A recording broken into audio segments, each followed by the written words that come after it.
In this video, we'll be talking about the basics of IPA, or the International Phonetic Alphabet. This is for the Level 2 IPA 1 test. IPA is, if you ever looked in a dictionary, which I know is old school, but if you ever looked in a dictionary, there's next to the word a pronunciation guide to that word. And it's usually made up of all kinds of weird symbols that at some point we'll get into all of them. But for now, we're really only worried about the basics, the vowels that we typically are going to use. More than anything, that's going to be our primary concern as singers as we're going through our music. We might be writing in certain vowels to make sure that we're saying things in the correct way. So the ones that I want to cover today are up on the board here. We have this little a, which is ah, as in father. We have this funky looking, I don't know, backwards 3. And that would be eh, or oftentimes before we've gotten to IPA, I often just tell you guys to write EH, eh. This E is a more closed E, which is probably what you're more familiar with when you're thinking about any Latin language, a, e, o, u, that's this A here. This tall I is I, almost like in IH. The small I is E, like our traditional E vowel. O is O, U is U. And finally, we have our schwa, which is our And the only reason we're really talking about the schwa is because, especially as Americans, we tend to add to everything. And there are certain languages where it's appropriate, like French. But for our purposes for right now, we're not really going to be touching that. And if you come across words that you think have an in them, especially if it's a language like Latin or Italian or English, our goal is going to always be to try to find another vowel other than that would be appropriate and still sound okay, that is just a prettier vowel. As we've always talked about in class, is just not the prettiest vowel to really sing. So, here are our vowels. On your test, you'll be given 2 pieces of text from a Latin song and an English song. In this case, we have the text from the Agnus Dei prayer, which is certainly just a traditional prayer, but it's been set to music many, many times. And so if we were just reading through this, we have Agnus Dei qui tollis peccata mundi miserere nobis. Now our job is to go through here, and even if you don't know Latin, that doesn't really matter too much. Our goal is simply to put in the appropriate vowels, which you should theoretically be able to come up with just A, based on what we've done in class, and B, just by sort of looking at and breaking down the word. So if we're starting off with Agnus, we have an ah here at the beginning. So I'm not trying to trick you, it really is just an ah. Our next one is where it gets, then we have us, Agnus, u. So our u, we'd be jumping to our u. Part of the reason that we start with Latin is Latin in and of itself uses very basic vowels. And so for the most part, if you see the ah, it's probably an ah. If you see an u, it's probably an u. Then we get to Dei.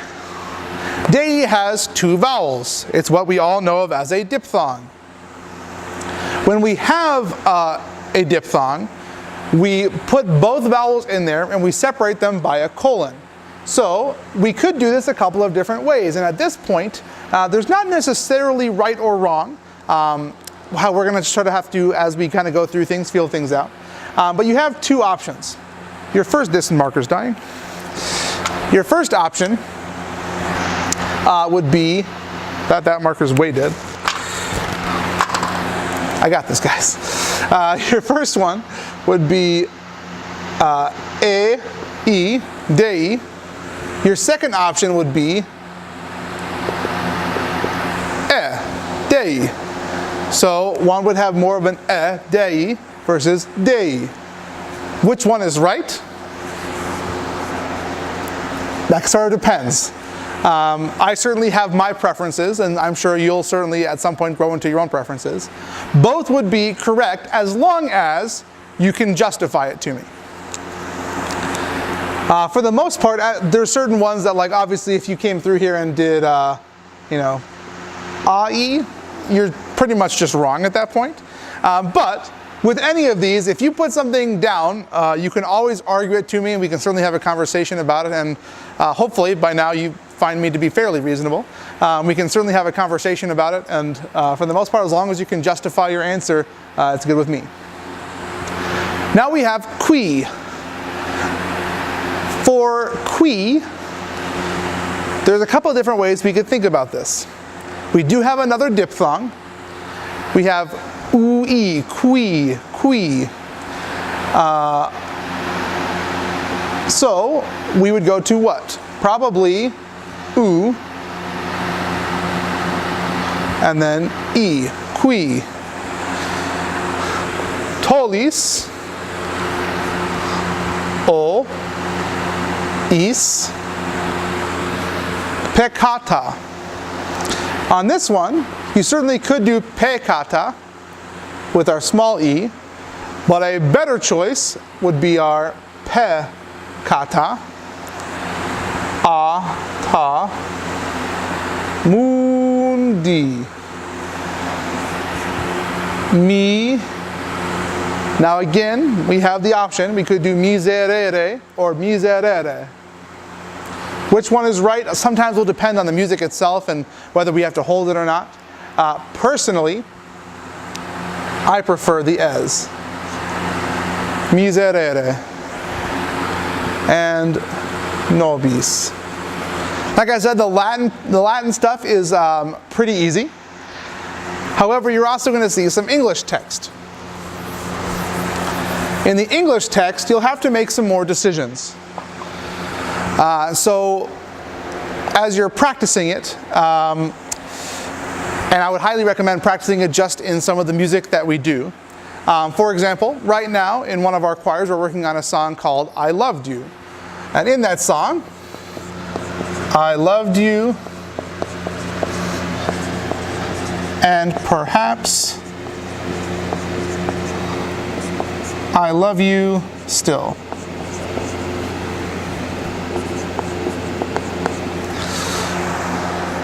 The word I is a diphthong. There's two vowels in there. We have a and e, I. The word loved. Again, we want to think about this in terms of us singing it. Certainly, if we were just saying it, I loved you, would be a more kind of common way just in our speech. However, if we're singing it, we're more often going to probably choose a more open vowel. And again, there could be some interpretation here, but we probably do love. I loved you. Our you, hopefully, just has a nice oo. And is a hard one. There is a phonetic alphabet symbol for a. However, a, like is not the prettiest of things to sing. And, or and, is just not, that's not a pretty vowel to hold. So, we have some options. You could do and. I loved you, and perhaps. However, it probably sounds a little too forced, at least to my ear, but you could certainly make that case. Personally, I prefer the e.